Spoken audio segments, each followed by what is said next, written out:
반찬만 두고 오려는데 빈집이어야 할 제 아들 집 안에서 사람들 웃음소리가 먼저 들렸습니다. 저는 보험회사 사고조사팀에서 오래 일하다 은퇴한 지금은 평범하게 사는 60대 주부입니다. 초인종을 누르자 안이 갑자기 조용해졌고 저는 그때부터 뭔가 잘못됐다는 걸 알아cham습니다. 어머니, 제 동생 오늘부터 여기서 지낼 거예요. 잠깐 있는 건데 괜찮잖아요. 문이 열리자 친정 부모의 대학생 동생까지 이미 슬리퍼를 벗고 제 아들 신혼집 안에 들어와 앉아 있더군요. 이런 것까지 아들 허락을 받아야 하나요? 어차피 곧 한 식구 될 건데요. 그 한마디로 끝이었습니다. 이 여자는 결혼보다 자기 식구부터 제 아들 집에 밀어넣고 있었습니다. 더 무서운 건 둘이 아직 혼인신고도 안 했는데 집부터 저쪽 사람들 손에 넘어가고 있었다는 점이었습니다. 저는 현관 슬리퍼 수를 세고 작은 방에 풀린 짐을 훑으며 결혼자금 1억이라는 말부터 다시 맞춰봐야겠다고 마음먹었습니다. 그래서 저는 반찬 봉투도 내려놓지 않은 채 제 아들부터 당장 불러 세웠습니다. 저는 보험회사 사고조사팀에서 오래 일하다 은퇴한 지금은 평범하게 사는 60대 주부입니다. 사람 말이 아무리 번듯해도 날짜와 숫자, 흔적이 안 맞으면 결국 어딘가에서 틈이 난다는 걸 오래 봐온 사람이기도 했습니다. 제 아들은 해외 명문대를 나와 대기업에 다니는 아이였고 공부만 하며 살아서 연애 경험은 거의 없었습니다. 저는 그래서 그 아이가 누군가를 진심으로 좋아하게 됐다는 말만으로도 이번만큼은 제가 한 발 물러서서 믿어줘야겠다고 생각했습니다. 아들이 처음 며느리가 될 여자를 데려왔을 때도 저는 솔직히 반갑게 보려고 애썼습니다. 늦게 시작한 연애였고 본인이 그렇게 환하게 웃는 걸 처음 봤으니까요. 엄마 욕심보다 아들 마음을 먼저 믿어보자는 쪽으로 저를 눌렀습니다. 그 여자도 처음엔 그럴듯했습니다. 서울 쪽 대학을 나왔고 대기업도 다녔고 지금은 잠깐 쉬면서 알바를 하고 있고 결혼 자금으로 1억 정도는 모아뒀다고 했습니다. 겉으로만 보면 자기 앞가림은 되는 사람처럼 말했죠. 솔직히 저는 조금 걸렸습니다. 말이 너무 번듯했거든요. 그런데 둘이 그렇게 사랑하는데 제가 괜히 색안경 끼는 사람처럼 보일까봐 그 찝찝함을 그냥 제 마음속에서만 눌러두기로 했습니다. 믿어보기로 한 거죠. 그래도 하나 다행이었던 건 둘이 처음부터 혼인신고를 서두르지는 않겠다고 했다는 점이었습니다. 일단 조금 더 같이 살아보고 정말 서로가 맞는지 확인한 뒤에 혼인신고를 하겠다고 했고 그건 제 아들의 뜻이기도 했습니다. 저도 그 말만큼은 오히려 반가웠습니다. 요즘은 결혼도 급하게 밀어붙였다가 나중에 더 크게 다치는 경우가 많잖아요. 그래서 저는 속으로 그래, 적어도 이 아이가 완전히 정신을 놓고 있는 건 아니구나 싶어서 그 의견을 따르기로 했습니다. 그런데 그 믿음이 깨진 건 생각보다 훨씬 빨랐습니다. 어느 날 저는 맞벌이하는 둘 먹으라고 반찬을 해들고 갔습니다. 문 앞에 두고 오기만 하려는데 빈집이어야 할 안에서 사람들 웃고 떠드는 소리랑 뭔가 정신없이 움직이는 소리가 들렸습니다. 이상해서 초인종을 눌렀더니 안이 갑자기 뚝 조용해졌습니다. 그 조용해지는 속도가 너무 이상했어요. 원래 그 집 주엔만 있는 집이면 그렇게까지 숨죽일 이유가 없잖아요. 저는 그때부터 이미 안 좋은 예감이 들기 시작했습니다. 어머니 오셨으면 미리 말씀하시지 그러셨어요. 오늘 제 친정 식구들이 잠깐 와 있었어요. 놀라실 것까지는 아니고요. 그냥 다 같이 점심 먹고 조금 쉬다 가려던 참이었어요. 그런데 문이 열리자 제 예상은 훨씬 심하게 빗나갔습니다. 친정 부모의 대학생 동생까지 이미 슬리퍼를 벗고 앉아 있었고 식탁엔 컵이 여러 개 나와 있었고 작은 방 문틈으로는 누가 봐도 하루 이틀 몸만 들렀다고 보기 어려운 짐이 보이더군요. 저는 그 순간 바로 알았습니다. 이건 잠깐 들른 분위기가 아니었습니다. 제 아들만 사는 집이라고 보기 어려울 만큼 이미 저쪽 식구들 흔적이 집안에 번져 있었습니다. 말보다 흔적이 먼저 말해주는 순간이 있거든요. 그날이 딱 그랬습니다. 제 동생은 오늘부터 여기서 지낼 거예요. 학교가 여기랑 더 가깝고 시험 기간이라 잠깐만 있으면 돼요. 아직 방도 남고 어차피 곧 다 가족 될 사람들인데 그 정도는 괜찮잖아요. 저는 그 말 듣고 귀를 의심했습니다. 제가 놀란 건 동생이 왔다는 사실만이 아니었어요. 제 아들과 상의도 없이 이미 오늘부터 산다고 결론을 내리고 그걸 제 앞에서 너무 당연한 일처럼 통보하고 있다는 태도 자체가 더 무서웠습니다. 엄마, 일단 좀 진정해. 나도 아예 모른 건 아니야. 며칠 전에 얘기는 들었어. 시험 기간 동안만 잠깐 지내는 거고 장인어른 댁도 사정이 있다니까 그냥 크게 만들 일은 아닌 줄 알았어. 며칠 전에 들었는데도 저한테는 한마디 없었고 잠깐 지낸다면서 작은 방엔 옷이랑 책이랑 충전기까지 풀려 있었죠. 저는 그 장면을 보는 순간 알았습니다. 여기서는 허락이 먼저가 아니라 통보가 먼저였고 제 아들은 이미 결정된 일 뒤에 서 있는 사람이었습니다. 저는 그 자리에서 괜히 목소리만 높이지 않았습니다. 대신 현관 쪽을 다시 봤어요. 신발수, 식탁 위 그릇, 냉장고 옆에 세워둔 생수 묶음, 작은 방 앞에 놓인 세면도구 가방. 그런 건 사람 말을 잘라먹지 않거든요. 그냥 있는 그대로를 보여줍니다. 어머니가 너무 예민하게 보시는 거예요. 아직 완전히 결혼한 것도 아닌데 오히려 이럴 때 서로 맞춰가야 하는 거 아닌가요? 이런 것까지 하나하나 허락받고 따지면 숨 막혀서 어떻게 같이 살아요? 아직 완전히 결혼한 게 아니니까 더 조심해야 하는 거죠. 혼인신고도 안 했고 서로 조금 더 살아보며 확인하자고 했으면 최소한 상대가 싫어할 선은 넘지 말아야 합니다. 그런데 며느리는 조심보다 편의를 앞세웠고 그 편의는 늘 자기 쪽 사람들에게만 향해 있었습니다. 엄마, 나도 갑자기 이렇게 될 줄은 몰랐어. 그냥 며칠만 있다 가는 줄 알았고 여기서 내가 너무 딱딱하게 굴면 또 나만 정없는 사람처럼 보일까 봐 일단 넘어간 거야. 그렇게까지 크게 번질 줄은 정말 몰랐어. 저는 그 말이 제일 답답했습니다. 배려와 밀림은 다르거든요. 서로 조심하면서 맞춰가는 게 배려지, 한쪽은 계속 미안해서 눈치 보고 한쪽은 계속 편하게 밀어붙이면 그건 배려가 아니라 일방적으로 밀리는 겁니다. 제 아들은 지금 딱 그 상태였습니다. 저는 친정 식구들 앞에서 더 크게 만들고 싶지 않았습니다. 그래서 반찬통만 조용히 식탁에 내려놓고 우리 셋이 따로 이야기하자고 했죠. 그런데도 며느리는 자기 동생은 잠깐 있는 거라며 대수롭지 않게 넘기려 했고 저는 그 태도에서 더 큰 문제를 봤습니다. 왜냐하면 사람은 진짜 미안하면 먼저 사과를 하거든요. 그런데 며느리는 미안하다는 말보다 제가 왜 그렇게까지 보냐는 표정부터 지었습니다. 저는 그때부터 이 집에 들어온 건 며느리 한 사람만이 아니라 저쪽 식구들 방식 전체라는 생각이 강하게 들었습니다. 집에서 나오는 길에 저는 제 아들에게 따로 전화를 걸었습니다. 정말 네가 다 알고 허락한 거냐고, 처음 둘이 정했던 조건이 아직 살아있는 거냐고요. 그러자 제 아들이 한창 망설이다가 엄마, 사실 조금씩 달라진 게 많다고 하더군요. 저는 그 짧은 말이 더 무서웠습니다. 조금씩 달라진 게 많다는 건 이미 바뀐 게 한두 가지가 아니라는 뜻이니까요. 그래서 제가 제일 먼저 물은 건 동생 얘기가 아니었습니다. 처음 만났을 때부터 제 마음에 걸렸던 그 숫자, 결혼자금 1억이었습니다. 엄마, 나도 처음엔 1억이라고 들었어. 그런데 나중에 얘기하다 보니까 적금이랑 예금이랑 이것저것 다 합치면 그 정도 된다는 식으로 말이 바뀌더라.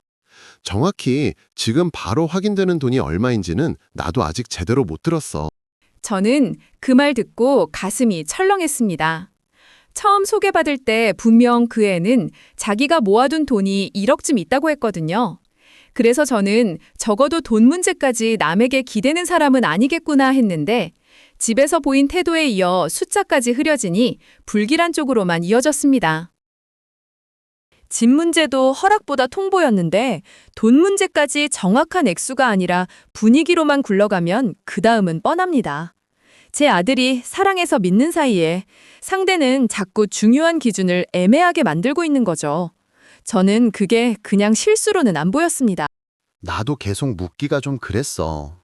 돈 얘기만 꺼내면 내가 사람을 계산격으로 보는 것처럼 될까봐 괜히 분위기만 상할까봐 그냥 넘긴 것도 있어. 솔직히 말하면 내가 듣기 싫은 답이 나올까봐 피한 것도 맞아. 결혼을 앞둔 사람이 돈을 확인하는 게 어떻게 계산적인 겁니까? 그건 욕심이 아니라 책임이에요. 저는 제 아들에게 아주 분명하게 말했습니다. 네가 무서워하는 건 돈 얘기가 아니라 확인하고 나면 지금 믿고 있는 그림이 무너질까 봐 겁나는 거라고요. 그날 밤 저는 반찬 들고 갔다가 본 장면들을 다시 하나씩 떠올렸습니다. 현관의 슬리퍼, 작은 방에 풀린 짐, 너무 당당했던 며느리 표정, 그리고 확인되지 않은 일 각각 보면 사소해 보일 수도 있었지만 제 눈에는 전부 한 줄로 연결되고 있었습니다. 저는 다음 날 아침 제 아들에게 다시 전화해서 이제부터는 들은 말 말고 확인된 말만 하라고 했습니다. 동생이 언제 들어왔는지, 얼마나 있을 건지, 결혼 자금이 정확히 얼마인지 전부 다시 보자고요. 제 아들은 조용히 알겠다고 했지만 그 목소리도 전혀 편하지 않았습니다. 그리고 이틀 뒤 저는 제 아들을 다시 마주 앉혔습니다. 이번에는 길게 둘러갈 생각이 없었어요. 동생이 왜 들어왔는지보다 먼저 처음부터 제 귀에 걸렸던 1억이 맞는지부터 확인하자고 했죠. 제 아들도 이번에는 더 피하지 못하겠다는 얼굴이었습니다. 나도 다시 물어봤어. 그랬더니 처음처럼 딱 잘라 1억이라고 하진 않더라. 적금이랑 모아둔 돈이 있고 퇴직하면서 정리될 돈도 있고 부모님이 도와주신다는 돈까지 합치면 그 정도 그림을 생각했다는 식으로 말했어. 저는 그 대목에서 더 차갑게 정리됐습니다.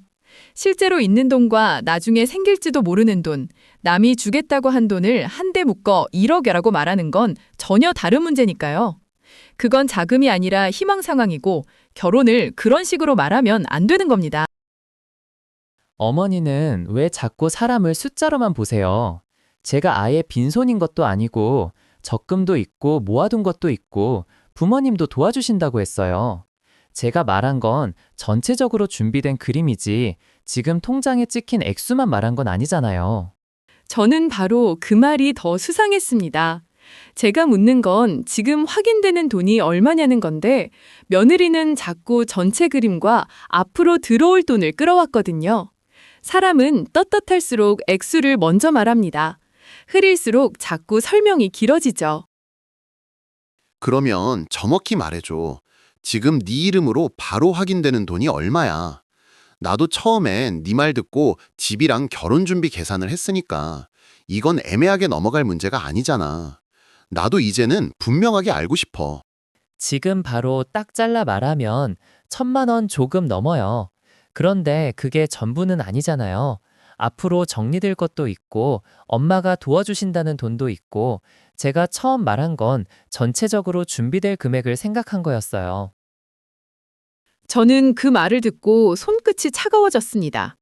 1억이라고 들었던 돈이 확인해보니 1,000만 원 조금 넘는 수준이었다면 그건 단순한 착오라고 보기 어렵거든요. 집에 동생을 들이는 것도 통보더니 돈도 결국 정확한 숫자가 아니라 분위기로 밀고 있었던 겁니다. 그날 저는 제 아들에게 아주 짧게 말했습니다. 이제부터는 사랑보다 먼저 숫자를 보라고요. 그리고 그 말을 하면서도 알았습니다. 신혼집에 동생이 들어온 일은 시작일 뿐이었고 이 결혼은 앞으로 돈 문제에서 더 크게 흔들릴 가능성이 아주 높다는 걸요. 그날 이후 저는 며느리 말을 들을 때마다 먼저 X부터 다시 떠올리게 됐습니다. 1억이라던 결혼 자금이 막상 확인해보니 1,000만 원 조금 넘는 수준이었다는 걸 알고 나니까 그전까지는 그냥 넘어갔던 말들도 하나씩 전부 다시 들리기 시작했거든요. 이상한 건 거기서 끝나지 않았습니다. 숫자 하나가 무너지자 다른 말들도 금세 흔들렸어요. 분명 자기 앞가림 되는 사람처럼 굴던 애가 어느 순간부터는 앞으로 들어올 돈과 남이 도와줄 돈, 아직 정해지지도 않은 계획까지 전부 자기 돈처럼 섞어 말하기 시작했습니다. 어머니, 저는 원래 손 벌리는 사람 아니에요. 지금 잠깐 정류 중이라 그렇지 마음만 먹으면 다시 일할 수도 있고요. 오히려 저는 제 이름으로 뭔가 해보고 싶어요. 계속 회사만 다닐 생각은 없었거든요. 엄마, 얘가 필라테스 학원 쪽으로 생각하는 게 있대. 예전부터 운동 좋아했고 자기도 이제는 안정적인 직장보다 자기 장사를 해보고 싶다고 했어. 부모님도 어느 정도 도와주실 수 있다고 하고. 저는 그 말을 듣고 바로 걸렸습니다.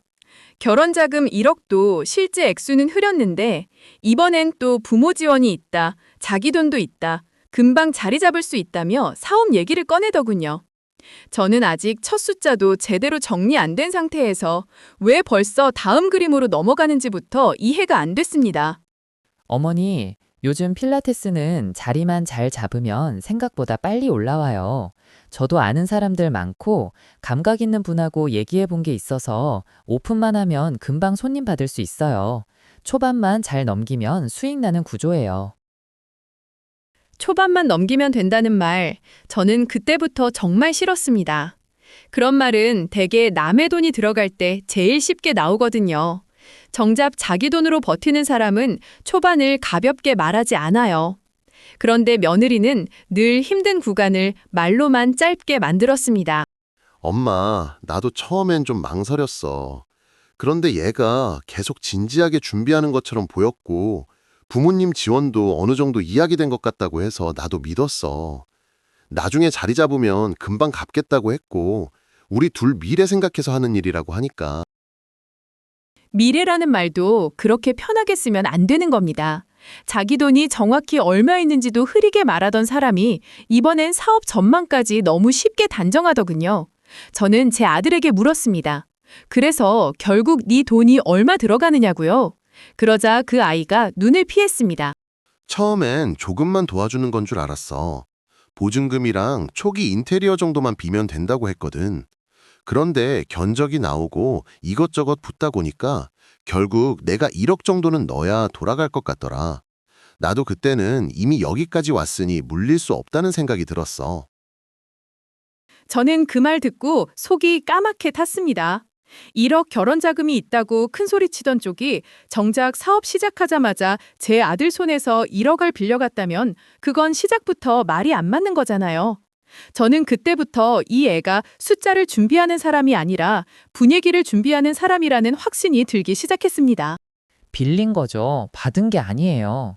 어머니가 자꾸 이상하게 보시는데 저도 사업 안정되면 당연히 갚을 생각이었어요. 처음에만 숨통 트이면 금방 정리될 돈이었고 저도 제 인생 걸고 시작한 일이에요. 저는 그 말도 그대로 적어두듯 기억했습니다. 사업만 안정되면 금방 갚는다. 사람들은 이상하게도 나중에 무너질 말을 할 때 꼭 그렇게 또렷하게 말하더군요. 저는 오히려 너무 자신만만한 말이 더 불안했습니다. 처음 몇 달은 저도 지켜봤습니다.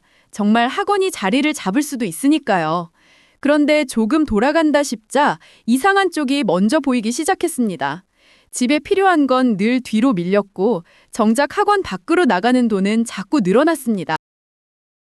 엄마, 나도 그때부터 좀 이상했어.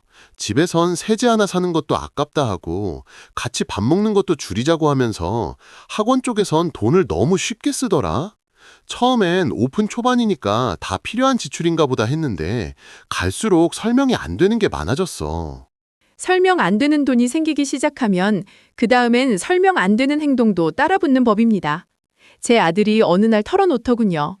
며느리가 자기 위치를 수시로 확인하고 하루에도 몇 번씩 어디냐고 묻고 답이 조금만 늦어도 사진을 보내달라고 한다고요. 처음엔 걱정해서 그러는 줄 알았어. 그런데 나중엔 너무 심해졌어. 회사에 있어도 어디 층인지 묻고 회식 간다고 하면 진짜인지 확인하려고 전화하고 주말에 엄마 보러 간다고 해도 위치가 왜 그렇게 찍히냐고 계속 캐묻더라. 하루에도 수십 번씩 알림이 왔어. 저는 그 얘기 듣고 더 기가 막혔습니다. 남편 될 사람 위치는 수십 번, 수백 번씩 추적하면서 정작 자기 쪽 돈이 어디서 오고 어디로 빠지는지는 끝까지 흐리고 있었으니까요. 통제는 남에게 하고 공개는 자기만 피하는 사람. 저는 그 조합이 제일 위험하다고 봅니다. 그건 제가 불안해서 그런 거예요. 학원 준비하면서 스트레스가 많았고 오빠가 저한테 말을 너무 안 하니까 더 확인하게 된 거죠. 저는 그 사람을 믿고 같이 가는 입장이니까 오히려 더 알고 싶었던 거예요. 믿고 같이 가는 입장이라는 말도 참 편했습니다. 정말 같이 가는 사람이면 자기 통장부터 먼저 열고 자기 계획부터 먼저 투명하게 말해야죠. 그런데 며느리는 늘 제 아들의 동선과 마음만 확인하려 들었지. 자기 숫자와 자기 행적은 꼭 필요한 순간마다 빼버렸습니다. 그러던 어느 날부터 제 눈에 자꾸 밟히는 사람이 생겼습니다. 학원 인테리어를 맡았다는 사장이었어요. 40대 초반쯤 되어 보였는데 말이 세고 허세가 있었고 공사만 하면 될 사람이 이상하게 학원 오픈두에도 계속 그 주변을 맴돌더군요. 그분은 그냥 인테리어만 한 분이 아니에요. 감각도 좋고 아는 사람도 많고 오픈할 때 어떤 식으로 보여져야 하는지도 잘 알아요. 저보다 오히려 학원 분위기를 더 잘 읽는 부분도 있어서 제가 도움을 많이 받는 거예요. 나도 처음엔 그냥 일 때문에 자주 붙어 있는 줄 알았어. 그런데 공사는 이미 끝났는데도 계속 학원에 와 있고 오픈 사진도 챙겨준다, 홍보 방향도 봐준다, 손님 소개도 해준다면서 자꾸 끼어 있더라. 나중엔 나도 좀 거슬렸어. 저는 그런 사람이 제일 싫습니다. 자기 역할은 끝났는데도 선을 넘는 사람. 더구나 며느리는 그 사장을 두고 늘 감각이 좋다, 사람을 많이 안다, 자기가 없었으면 오픈도 힘들었을 거라며 두둔했죠. 그럴수록 저는 더 수상했습니다. 왜냐하면 꼭 감춰야 할 사람이 생기면 칭찬부터 길어지거든요. 시간이 조금 더 지나고 학원에서 돈이 아주 조금씩 돌기 시작했을 때 저는 더 이상한 흔적을 보게 됐습니다. 집에는 필요한 것도 제대로 안 채워 넣으면서 며느리 쪽 카드 사용 내역 어딘가에서 설명하기 어려운 고가 지출이 튀어나오기 시작한 겁니다. 엄마, 나중에 보니까 그 사장한테 준 것 같은 선물 흔적이 있었어.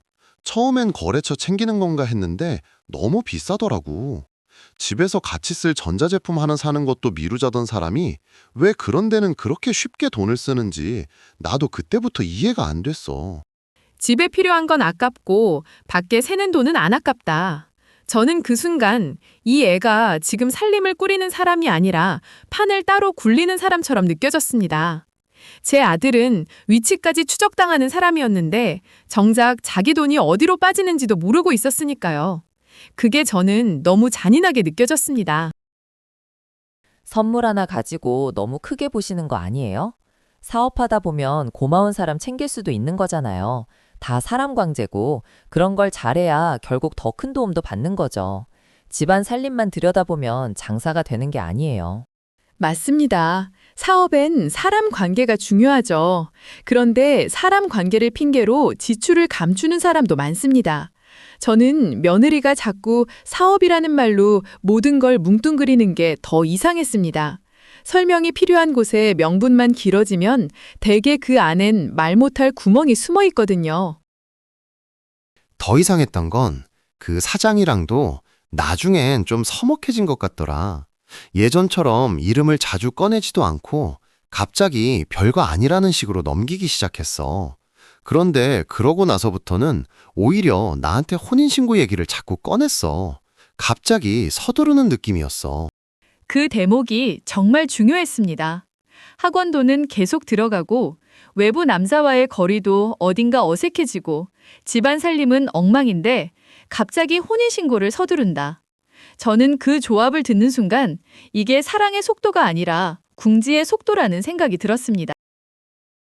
이제는 우리도 정리할 건 빨리 해야 하지 않을까 싶어. 같이 산 지도 꽤 됐고 언제까지 애매하게 있을 수는 없잖아. 신고부터 해두면 서로 불안도 덜하고 학원도 자리 잡는 동안 생활이 좀 더 안정될 수 있잖아. 신고가 갑자기 왜 지금 나와? 처음엔 서로 좀 더 살아보고 맞는지 확인한 다음에 하자고 했잖아. 그런데 요즘은 자꾸 돈 얘기 뒤에 신고 얘기가 붙어서 나도 솔직히 좀 이상하게 느껴져. 이상하게 느낄 게 뭐 있어. 같이 살고 있으면 어느 정도 책임 있는 형태로 가야 하는 거고 학원도 아직 자리가 완전히 잡힌 게 아니니까 서로 확실하게 묶여 있으면 계획 세우기도 편하지. 나만 불안한 줄 알아? 저는 그 말을 전해 듣고 거의 확신했습니다. 처음엔 1억 결혼 자금이 있다고 했고, 그 다음엔 제 아들 돈 1억을 빌려갔고, 학원이 조금 돈을 벌기 시작하자 밖으로 새는 돈이 보였고, 그러다 외부 남자와의 거리가 어색해질 무렵 갑자기 혼인신고와 추가 자금 얘기가 다시 나온 겁니다. 이건 우연히 겹친 순서로 보기 어려웠습니다. 그래서 저는 제 아들에게 아주 차갑게 말했습니다. 이제부터는 며느리 말만 듣지 말고 돈이 어디서 와서 어디로 가는지부터 다시 보라고요. 그리고 혼인신고 얘기가 다시 나오면 사랑이 아니라 왜 지금인지부터 먼저 묻자고 했습니다. 그때부터 저는 이 결혼이 더 크게 무너지기 전에 반드시 확인해야 할 것들이 생겼다는 걸 알았습니다. 저는 그때 알았습니다. 그 여자가 끝까지 지키려던 건 제 아들과의 사랑이 아니라 자기한테 남은 마지막 돈줄이었다는 걸요. 학원은 흔들리고 있었고 밖으로 새는 돈은 이미 보였고 인테리어 사장과의 분위기도 묘하게 달라졌는데 갑자기 혼인신고를 서두르는 이유가 딱 하나로 이어졌습니다. 그래서 저는 더는 말로 따지지 않기로 했습니다. 말은 그 자리에서 얼마든지 바뀌지만 날짜와 시간, 사진과 기록은 쉽게 편에 안 들어주거든요. 사고조사팀에서 오래 일할 때도 늘 그랬습니다. 사람 입보다 먼저 남은 흔적이 서로 맞는지부터 보는 거요. 엄마, 나도 이제는 이상한 건 알겠어. 그런데 막상 하나씩 따지려고 하면 내가 너무 의처증처럼 보일까봐 또 멈추게 돼. 얘는 내가 뭘 물을수록 오히려 날 이상한 사람으로 몰고 가만히 있으면 내가 다 믿은 사람처럼 굴어. 나도 지금 뭘 어디서부터 봐야 할지 모르겠어. 그래서 제가 제 아들에게 딱 잘라 말했습니다. 이제부터는 기분으로 싸우지 말고 있었던 일만 시간 순으로 적으라고요. 학원 문 닫은 시간, 며느리가 상담이라던 시간, 집에 들어온 시간, 카드 쓴 시간, 위치가 찍힌 곳 전부 따로 적어보자고 했습니다. 거짓말은 대개 순서 앞에서 먼저 헐거워집니다. 나도 캡처해둔 게 조금은 있어. 원래는 내가 괜히 예민한 사람처럼 보일까봐 혼자만 보고 있었는데 이제는 아닌 것 같아. 학원 건물 CCTV 화면을 찍어둔 것도 있고 위치 공유 앱 기록도 남아있어. 특히 상담 때문에 늦었다던 날이 자꾸 마음에 걸렸어. 말이랑 화면이 안 맞았거든. 저는 바로 노트를 펼쳤습니다. 학원 건물 CCTV 캡처, 상담이라던 날, 문 닫은 뒤 둘이 같이 나간 시간, 그날 카드 결제 시간, 집에 와서 했던 설명. 저는 그걸 한 줄로 놓고 보기 시작했어요. 예전엔 사고 경위를 맞추듯 하던 일이었는데 이번엔 제 아들 인생에 들러붙은 거짓말을 맞추는 일이 되고 있었습니다. 제일 먼저 걸린 건 그 사장이었어. 공사는 이미 끝났는데도 그 사람이 학원에 계속 붙어 있었거든. 오픈 사진도 챙겨준다, 홍보 방향도 봐준다, 손님 소개도 해준다면서 밤늦게까지 남아 있었어. 처음엔 일 때문에 그런 줄 알았는데 나중엔 그냥 공사한 사람이 할 역할을 넘어선 느낌이었어.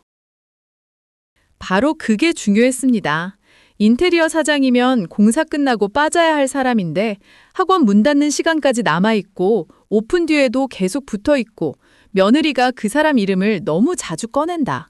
저는 그 순간부터 그 남자를 그냥 주변 인물이 아니라 이 판을 흔드는 직접 인물로 보기 시작했습니다. 그날도 그랬어. 며느리는 회원 상담 때문에 늦는다고 했는데 내가 찍어둔 CCTV 화면에는 문 닫은 뒤 한참 있다가 그 사장이랑 같이 나오는 장면이 있었어. 거의 붙어서 같은 쪽으로 걸어 나왔고 엘리베이터 쪽으로 같이 빠져더라. 그런데 집에 와서는 혼자 정리하다 늦었다고 했어. 저는 그걸 듣고 바로 말했습니다. 그 사장이 공사만 한 사람이라면 왜 문 닫은 뒤에도 같이 나와야 하냐고요. 상담이 있었다면 회원 흔적이 먼저 보여야 하고 혼자 정리했다면 같이 나오는 화면이 없어야 맞죠. 그런데 둘 다 안 맞는다면 그건 기억이 꼬인 게 아니라 설명을 바꾼 겁니다. 더 이상한 건 그날 카드 사용 시간이었어. 학원 근처 카페랑 편의점 결제 시간이 찍혀 있었는데 나한테는 회원 때문에 물 한 모금 못 마셨다고 했거든. 처음엔 그냥 정신없었나 보다 했는데 화면이랑 시간표를 같이 놓고 보니까 나도 더는 우연이라고 못하겠더라. 저는 그때부터 생활감 섞인 변명만 따로 적기 시작했습니다. 너무 바빴다, 정신이 없었다, 회원이 붙잡았다, 혼자 정리했다. 이런 말들은 들을 땐 그럴듯하지만 날짜와 시간 옆에 붙여보면 금방 떠요. 특히 같은 날 설명이 2번, 3번 바뀌기 시작하면 그건 사실이 아니라 덧칠입니다. 오빠, 요즘 왜 이렇게 사람을 몰아붙여? 학원 돌리는 게 장난이야? 하루 종일 사람 상대하고 정리하고 오픈 준비까지 하다 보면 나도 말이 꼬일 수 있지. 내가 무슨 범죄자도 아닌데 시간 몇 시였냐, 누구랑 있었냐를 왜 그렇게까지 캐물어?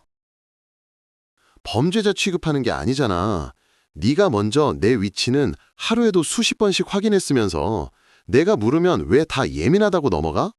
상담이라던 날이랑 실제로 나온 시간이 다르고 혼자 정리했다던 말도 화면이랑 안 맞잖아. 그 사장이 공사 끝난 뒤에도 왜 그렇게 붙어 있었는지 그것도 설명이 안 되고. 그 사장님은 오픈 도와주느라 같이 남아준 거야. 나 혼자 하려면 너무 벅찼고 그분이 사람도 많이 알고 감각도 있어서 계속 봐준 거라고. 내가 힘들어서 말을 대충 했을 수는 있어도 그걸 이상한 쪽으로 몰아가면 나 진짜 억울해. 억울한 사람은 보통 감정부터 꺼내지 않습니다. 몇 시에 왜 같이 있었는지부터 바로 말하죠. 그런데 며느리는 늘 힘들었다, 억울하다, 숨막힌다부터 꺼냈어요. 저는 그게 더 수상했습니다. 사실이 선명하면 설명은 짧아지고 사실이 흐릴수록 감정과 명분이 길어지거든요. 더 기분 나쁜 건 따로 있어. 나한테는 회식이냐 가족 모임이냐까지 다 확인하고 사진 보내달라 하고 위치가 조금만 이상해도 바로 전화했으면서 정작 자기 위치는 꼭 필요한 순간마다 끊겨 있었어. 학원에 있다더니 딴 데 찍힌 날도 있었고 그럴 때마다 오류라고만 했어. 그런데 그 오류가 이상하게 늘 그 사장 주변에서 만났어. 저는 그 대목에서 거의 선이 섰습니다. 남편 될 사람 위치는 집요하게 추적하면서 자기 동선은 가장 필요한 순간마다 흐린다. 거기에 돈도 안 맞고 설명도 안 맞고 공사 끝난 사장은 계속 붙어 있다. 이 정도면 단순한 외도 의심이 아니라 통제와 은폐가 동시에 굴러가는 판이었습니다. 다들 왜 나만 이상한 사람으로 몰아가? 나는 학원 살리려고 버틴 것뿐이야. 사람이 너무 몰리면 기억도 엉키고 실수도 할 수 있는 거잖아. 그리고 그 사장님도 내가 부탁할 게 있어서 붙잡은 적은 있어. 그걸 다 이상한 쪽으로 보면 나 진짜 숨도 못 쉬어. 실수라기엔 설명이 너무 자주 바뀌잖아. 처음엔 회원 상담이라더니 그 다음엔 오픈 준비라 하고 또 그 다음엔 사장님이 홍보 방향 봐줬다고 하고 같은 밤 같은 시간인데 이유가 왜 자꾸 바뀌어? 내가 사람을 의심하고 싶어서 이러는 게 아니라 네 말이 나를 자꾸 그렇게 만들고 있어. 저는 그 통화 뒤에 설명 변화를 따로 묶었습니다. 회원 상담, 오픈 준비, 홍보 상의. 이유는 셋인데 시간은 같은 밤. 사고 조사할 때도 이런 경우는 거의 비슷했습니다. 사실 하나를 가리려다 보니 설명만 계속 갈아 끼우는 거죠. 저는 그 수정 자국이 이제 너무 선명하게 보였습니다. 그리고 며칠 뒤 제 아들이 한 장의 영수증을 보여줬습니다. 처음엔 카드값 정리하다가 우연히 눈에 들어왔다는 거였는데 금액이 값없지 않았고 품목도 학원 운영비라고 넘기기엔 애매했습니다. 저는 그 영수증을 보는 순간 밖으로 새던 돈의 방향이 인테리어 사장 쪽으로 훨씬 또렷해졌습니다. 나도 처음엔 거래처 챙기는 건가 했어. 그런데 금액이 너무 컸어. 집에선 세제 하나, 정수기 필터 하나도 다음 달로 미루자던 사람이 이런 건 망설임 없이 결제했더라. 그리고 시점도 딱 그랬어. 그 사장 얘기가 집에서 제일 많이 나오던 때, 그 사람이 학원에 제일 자주 붙어있던 때랑 겹쳤어. 저는 바로 제 아들에게 물었습니다. 그 영수증이 단순한 거래처 선물인지 아니면 그 남자에게 건너간 흔적인지 네가 스스로도 느끼고 있지 않냐고요. 제 아들은 대답을 바로 못했습니다. 망설인다는 것 자체가 이미 알고 있었다는 뜻이었어요. 말로는 부정해도 속에서는 같은 그림이 올라오고 있었던 겁니다. 솔직히 말하면 나도 그쪽으로 의심했어. 집에는 필요한 것도 안 채워놓으면서 왜 저 사람한테만 그렇게 쓰는지 이해가 안 됐거든. 공사 끝났으면 끝난 인연이어야 하는데 계속 붙어 있었고 나중엔 갑자기 이름도 안 꺼내더라. 그게 더 이상했어. 없던 사람처럼 지우는 느낌이었거든. 맞습니다. 필요할 땐 이름이 자주 나오고 거리를 둬야 할 땐 갑자기 언급이 줄어요. 저는 그래서 오히려 그 남자 이름이 사라진 시점을 다시 체크했습니다. 그리고 정말 이상하게도 그 시기부터 며느리 입에서 혼인신고 얘기와 학원 자금 얘기가 더 자주 붙기 시작했더군요. 우리도 이제 애매하게만 있을 수는 없잖아. 같이 산 지도 꽤 됐고 언제까지 이렇게 반쯤 묶인 상태로 갈 거야. 신고부터 해두면 나도 마음이 좀 놓이고 학원도 안정될 때까지 계획 세우기가 쉬워져. 나만 계속 허공에 매달린 느낌이야. 그런데 왜 하필 지금이냐고. 처음엔 둘 다 좀 더 살아보고 결정하자고 했잖아. 그런데 요즘은 이상하게 돈 얘기 끝에 꼭 신고 얘기가 붙어. 학원 사정이 흔들릴수록 더 서두르는 것 같아서 나도 이제는 그냥 불안하다는 말로 못 넘기겠어. 네가 자꾸 그렇게 계산적으로 보니까 내가 더 몰리는 거야. 같이 살고 있으면 어느 정도 책임 있는 형태가 필요하고 그래야 나도 불안이 덜하지. 학원도 아직 자리가 완전히 안 잡혔는데 계속 애매하게 있으면 나만 손해보는 느낌이 든다고. 저는 그 말을 듣고 사실상 결론을 냈습니다. 처음엔 자기 결혼 자금 1억이 있다고 했고, 그 다음엔 제 아들 돈 1억을 학원 명목으로 빌려갔고, 학원이 조금 돌자 밖으로 나가는 돈이 보였고, 그 사장과의 거리가 흔들리는데 갑자기 혼인신고를 재촉한다. 이 순서는 너무 정확해서 우연이라고 보기 어려웠습니다. 그래서 저는 자료를 더 정리했습니다. 학원 건물 CCTV 캡처, 문 닫은 뒤 둘이 같이 나간 시간, 상담이라던 날과 맞지 않는 동선, 그 남자에게 건너간 선물 영수증. 저는 그걸 날짜 순으로 한 장씩 묶어 봉투에 넣었습니다. 말싸움으로 끝낼 일이 아니라는 걸 이제는 저도 분명히 알았으니까요. 엄마, 이렇게까지 맞춰놓고 보니까 나도 더는 아니라고 못하겠어. 내가 그냥 예민한 줄 알았는데 시간도 안 맞고 말도 안 맞고 돈도 안 맞아. 특히 그 사장 얘기는 이제 나도 피하고 싶지 않아. 공사 끝난 사람이 왜 계속 붙어 있었는지, 왜 문 닫고 같이 나왔는지 나도 직접 봐야 할 것 같아. 그래서 제가 제 아들에게 말했습니다. 좋다. 그럼 이번엔 학원에서 끝내자고요. 며느리가 또 혼인신고나 자금 얘기를 꺼내는 날, 그 봉투 그대로 들고 학원으로 가자고 했습니다. 그리고 그 말이 끝나자마자 저는 알았습니다. 이제 남은 건 추측이 아니라 대면이고 그 판은 더는 집안에서 조용히 덮일 수 없다는 걸요. 오빠, 우리 이제 더 미루지 말고 혼인신고부터 하자. 같이 산 지도 이렇게 됐고 학원도 아직 손볼 데가 많아서 생활이 안정돼야 해. 이번 달만 조금 더 버티면 숨통이 트일 수 있는데 자꾸 이렇게 애매하게 있으면 나만 더 불안해져. 또 신고 얘기랑 돈 얘기를 같이 꺼내는 게 난 이상해. 처음엔 좀 더 살아보고 서로 맞는지 확인한 다음에 하자고 했잖아. 그런데 요즘은 꼭 자금 얘기 뒤에 신고 얘기가 붙어. 나도 이제는 예전처럼 그냥 듣고 넘어갈 수가 없어. 네가 자꾸 그렇게 계산적으로 보니까 내가 더 몰리는 거야. 같이 사는 사람이면 어느 정도 책임 있는 형태가 있어야지.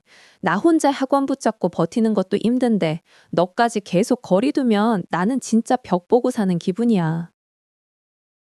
저는 바로 그 말을 듣고 학원으로 갔습니다.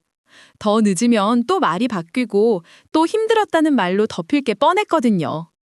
그날은 따지러 간 게 아니라 끝내러 간 날이었습니다. 제 손엔 날짜 순으로 묶은 봉투 하나가 있었고 그 안엔 그 집과 학원에서 흘린 말들이 전부 흔적으로 남아 있었습니다. 학원 문을 열고 들어가자 며느리는 제 얼굴부터 보고 굳었습니다. 반가워하는 사람 표정이 아니었어요. 왜 지금 왔는지, 제 아들이 어디까지 아는지, 자기가 어떤 말부터 꺼내야 빠져나갈 수 있을지 순식간에 계산하는 얼굴이었습니다. 저는 의자부터 당겨 앉고 테이블 좀 비우라고만 말했습니다. 어머니, 여기까지는 왜 오셨어요? 저 지금 회원 상담 앞두고 있고 오픈 시간도 남았어요. 이런 이야기는 집에서 하셔도 되잖아요. 학원에서 이러시면 저도 난처하고 보는 사람 있으면 더 곤란해져요. 상담 앞두고 있다는 말은 이제 그만 들으려고 여기까지 온 거예요. 집에서는 늘 말이 먼저였지만 여기선 말보다 시간이 더 많이 남았더군요. 저는 봉투를 열고 종이들을 하나씩 꺼냈습니다. 학원 건물 CCTV 캡처, 카드 사용 시간, 위치 기록, 그리고 그 남자에게 건너간 영수증까지. 오늘은 듣는 쪽이 아니라 보는 쪽으로 끝내자고 했습니다. 엄마, 나도 오늘은 피하지 않을게. 여기까지 왔는데 또 그냥 넘어가면 나도 진짜 바보가 되는 것 같아. 나도 더는 뭘 모른 척하고 싶지 않아. 지금 무슨 말이 나오든 오늘은 끝까지 보고 들을 거야. 제가 처음 펼킨 건 문 닫은 뒤 화면이었습니다. 회원 상담 때문에 늦었다던 날인데 회원은 없고 공사는 이미 끝난 인테리어 사장과 며느리 둘만 같은 시간에 학원 문에 나서는 장면이었죠. 한 장이 아니었습니다. 날짜가 다른 화면도 있었고 나오는 시간은 다르지만 패턴은 비슷했습니다. 저는 그걸 순서대로 밀어놓았습니다. 그건 그 사장님이 마지막으로 체크해 준 거예요. 오픈하고 나서도 손볼 게 있었고 홍보 방향도 조금 봐주기로 했었어요. 제가 그늘 너무 정신없어서 설명을 정확히 못했을 수는 있어도 그걸 이렇게까지 몰아가는 건 너무하잖아요. 너무한 건 제가 아니라 말이죠. 상담이라고 했다가 오픈 준비라고 했다가 홍보 방향 봤다고 또 바뀌면 그건 기억이 꼬인 게 아니라 설명이 바뀐 겁니다. 같은 밤 같은 시간인데 이유만 세 갈래로 갈라지면 그 셋 중 하나가 진실이 아니라 셋 다 덧칠일 가능성이 커요. 저는 그런 수정 자국을 오래 보아온 사람입니다. 나도 처음엔 그냥 넘어가 보려고 했어. 그런데 네가 나한테 한 말도 남아있고 화면도 남아있고 카드 사용 시간도 남아있어. 그날 분명 회원 때문에 늦었다고 했잖아.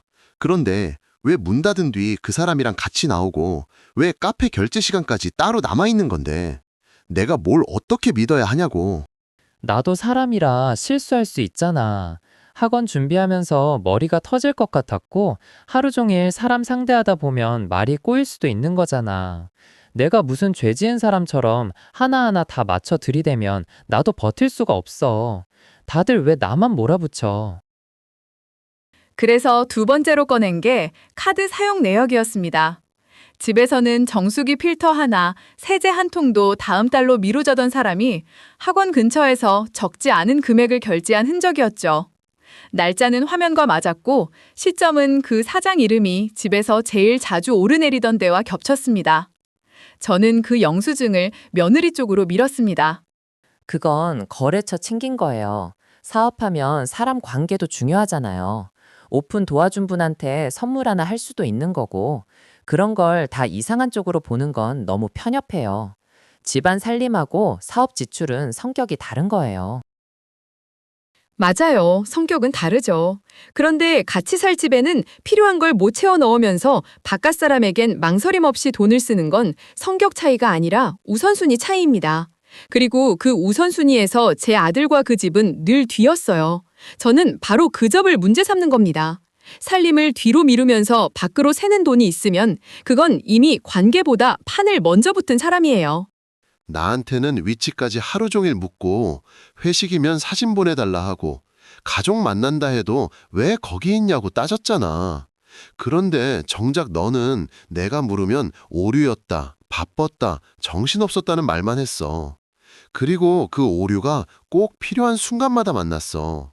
이제 와서 선물도 거래처라고 하면 난 도대체 뭘 믿고 같이 살아야 해? 오빠는 맨날 엄마랑 얘기하고 나면 사람이 달라져. 내가 힘들다고 할 땐 아무도 안 봐주면서 내가 한 말 하나 틀어지면 그건 다 거짓말이라고 몰아가. 학원 살리려고 버틴 건 하나도 안 보이고 내가 무너진 것만 기다린 사람들처럼 보여. 내가 언제 돈 뜯어내려고 일부러 그랬어.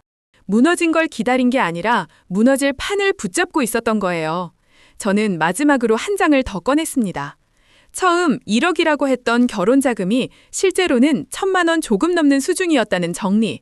그 뒤 제 아들 돈 1억이 학원으로 들어간 흐름. 학원이 조금 돌자 밖으로 새기 시작한 지출. 그리고 다시 호딘 신고와 추가 자금 얘기가 붙은 순서를 한 장에 묶어둔 겁니다. 처음부터 그렇게 나쁘게 보려고 하면 무슨 말을 해도 안 믿으실 거잖아요. 저는 전체적으로 준비될 금액을 생각해서 말한 거고 학원도 진짜 잘해보려고 시작한 거였어요. 제가 다 계산해서 사람 하나 붙잡아 두려 했다는 식으로 보면 억울해서 미칠 것 같아요. 나도 그때는 너무 급했고 무서웠어요. 저도 그 말은 믿습니다. 급했겠죠. 무서웠겠죠. 그런데 급하고 무섭다고 해서 남의 돈을 안전판처럼 붙잡고 시간과 말을 흐리고 혼인신고를 마지막 줄처럼 쥐는 건 다른 문제입니다. 저는 오늘 누가 선하고 악한지 감정으로 나누러 온 게 아니에요. 제 아들 인생 위에 올라탄 거짓말 구조를 확인하러 온 겁니다. 엄마가 왜 처음부터 불안해했는지 이제 알겠어. 나는 계속 내가 너무 예민한 건가? 사람을 못 믿는 쪽으로 변하는 건가만 생각했어. 그런데 아니었네. 시간이 안 맞고 돈이 안 맞고 말이 안 맞는 걸 내가 사랑이라는 말로만 덮고 있었던 거였어. 그걸 이제야 본 내가 너무 한심해. 나 진짜 네가 힘들어서 그런 줄 알았어. 학원만 좀 안정되면 다 나아질 줄 알았고 우리 같이 버티면 되는 줄 알았어. 그런데 지금 보니까 내가 같이 버틴 게 아니라 그냥 내가 모른 척한 사이에 다 넘어가고 있었던 거네. 그걸 이제야 알았다는 게 너무 허무해. 오빠, 나 그렇게까지 나쁜 사람 아니야. 나도 진짜 무서웠고 학원 망할까봐 불안했고 그래서 더 붙잡으려 한 거야. 신고부터 해두면 적어도 나는 안 버려질 것 같았어. 그게 잘못된 방식이었다고 해도 나도 그때는 너무 급했어. 제발 여기서 다 끊어버리지는 마. 그 말이 바로 답이었죠. 사랑이 아니라 버려지지 않으려고, 그리고 남은 돈줄을 놓치지 않으려고 혼인신고를 붙잡은 거니까요. 저는 더 길게 말하지 않았습니다. 제 아들에게만 물었습니다. 이제도 네 생각이 같으냐고요. 그러자 그 아이가 처음으로 아주 분명하게 고개를 저었습니다. 신고 안 해. 적어도 이렇게까지 된 상태에선 절대 못 해. 그리고 돈 얘기도 더는 못 들어. 내가 도와준 일 억부터 어디에 어떻게 썼는지 그것부터 먼저 정리해. 그게 안 되면 나도 여기서 끝낼 수밖에 없어. 나 더는 서류상으로까지 묶이고 싶지 않아. 지금 그렇게까지 말해야 해? 여기까지 와놓고 이렇게 뒤집으면 나만 다 잃게 되잖아. 학원도 아직 정리 안 됐고 빚도 남아있고 나 혼자 감당 못해. 오빠가 여기서 발 빼면 나는 진짜 끝이야. 적어도 이렇게 한순간에 사람을 버리듯 돌아서면 안 되잖아. 저는 바로 그 말 때문에 더 확신했습니다. 며느리가 붙잡으려던 건 관계가 아니라 자기 판이었어요. 학원이 흔들리고 빚이 남고 사장은 책임을 안 지고 이제 와선 제 아들 이름으로라도 뭔가를 붙잡아두고 싶었던 겁니다. 하지만 그날 이후 그 줄은 끊겼습니다. 혼인신고는 결국 하지 못했습니다. 며느리는 소송으로 끌고 가기엔 자기 쪽이 더 불리하다는 걸 금방 알았고 학원부터 급히 정리하는 쪽으로 돌아섰습니다. 그 과정에서 미루던 정산이 한꺼번에 몰렸고 남아있던 돈은 체면이 아니라 빚을 막는 데 먼저 들어갔습니다. 그제야 큰 소리치던 친정 식구들도 조용해졌습니다. 그리고 그 인테리어 사장도 끝까지 책임지는 일은 없었습니다. 그렇게 자주 붙어 다니고 그렇게 도움되는 사람처럼 굴더니 판이 기울기 시작하자 제일 먼저 뒤로 빠졌습니다. 연락이 뜸해지고 이름이 사라지고 마지막엔 남의 일처럼 빠져나가 버렸죠. 결국 남은 건 학원도 체면도 관계도 다 흐트러진 자리뿐이었습니다. 엄마, 내가 너무 늦게 봤지만 그래도 서류상 남편 되기 전에 끝난 건 다행인 것 같아. 진짜 여기까지 와서도 내가 계속 눈 감았으면 더 큰일 났을 거야. 적어도 이제는 내가 뭘 믿었고 어디서부터 틀어졌는지는 알겠어. 늦게라도 빠져나온 걸 다행으로 여겨야 할 것 같아. 맞다. 늦었어도 아직 안 늦은 거라고 저는 그 아이에게 말했습니다. 결혼을 못한 게 아니라 거짓말투성이 결혼해서 빠져나온 거라고요. 그날 학원 테이블 위에 펼쳐둔 건 종이 몇 장이었지만 사실은 제 아들 인생을 끌어내는 마지막 손이었습니다.